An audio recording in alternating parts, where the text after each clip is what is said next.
সাহায্যে আমাদের দেশের 13 বিরোধী আগত সকল সংগ্রামী বন্ধুদেরকে কেন্দ্রীয় বাজেটের তীব্র প্রতিবাদ জানিয়ে যুব কংগ্রেসের এক বিক্ষোভ মিছিলের আয়োজন করা হয়। এই মিছিলটি শহরের বিভিন্ন পথ পরিক্রমা করে। শুনুন তাদের কি প্রতিক্রিয়া।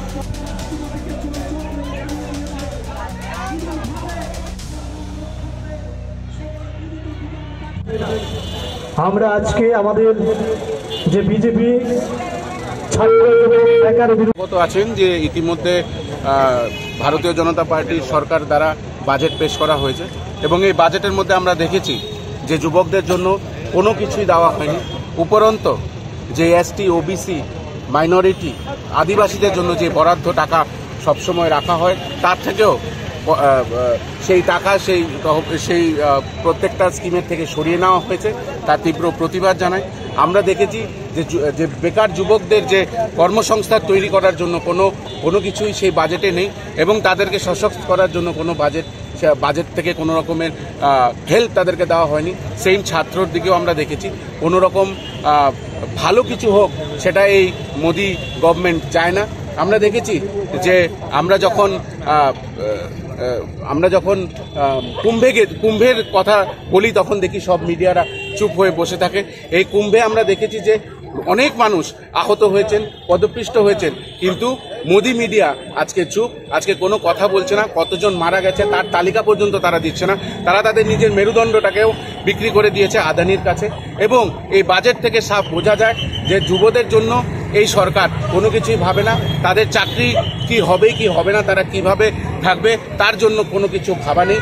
এবং সবচেয়ে আশ্চর্যকর বিষয় হচ্ছে আমরা কালকে দেখেছি আমেরিকা থেকে বিমান এসে আমেরিকাতে আমাদের ভারতীয়দেরকে হাতকড়ি লাগিয়ে হ্যান্ডকাফ করে শিকল দিয়ে বেঁধে তাদেরকে এখানে ডিপোর্ট করা হয়েছে।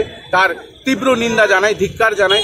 কারণ আমাদের মতনই অবস্থা কলম্বিয়ার হয়েছে, কিন্তু সেখানের প্রধানমন্ত্রী চোখে চোখ রেখে ট্রাম্পকে বলেছে যে আপনারা কোনোভাবেই আপনাদের বিমান আমাদের এখানে ল্যান্ড করাবেন না। এবং আমাদের যে বিশ্বগুরু বলে যে ভারতকে বিশ্বগুরু করবে এবং ট্রাম্পের কোলে গিয়ে সবসময় বসে থাকে, সেই ট্রাম্প আজকে ভারতীয়দেরকে এইভাবে কয়েদির মতন অমানবিক আকারে তাদেরকে আজকে ইন্ডিয়াতে ডিপোর্ট করেছে। তার তীব্র নিন্দা জানাই এবং এই সকল কিছু নিয়ে আমরা আজকে প্রতিবাদ জানাচ্ছি।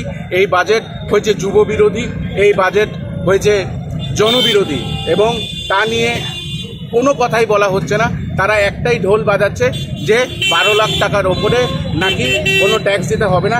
কিন্তু এটাও একটা জুমলা, মানুষকে জুমলা দিতে দিতে তাদের এটাও জুমলা। কারণ অনেক স্ল্যাবিং করা হয়েছে এই স্কিমের মধ্যেও। এটা মানুষ ধীরে ধীরে বুঝবে এবং যুবকদের যাতে কল্যাণ না হয় এবং তারা যাতে নেশার দিকে আসক্ত হয়ে যায় তার জন্য যুবকদের জন্য কোনো রকম আশা নেই। এই বাজেটের বিরোধিতা ত্রিপুরা প্রদেশ যুব কংগ্রেস করছে।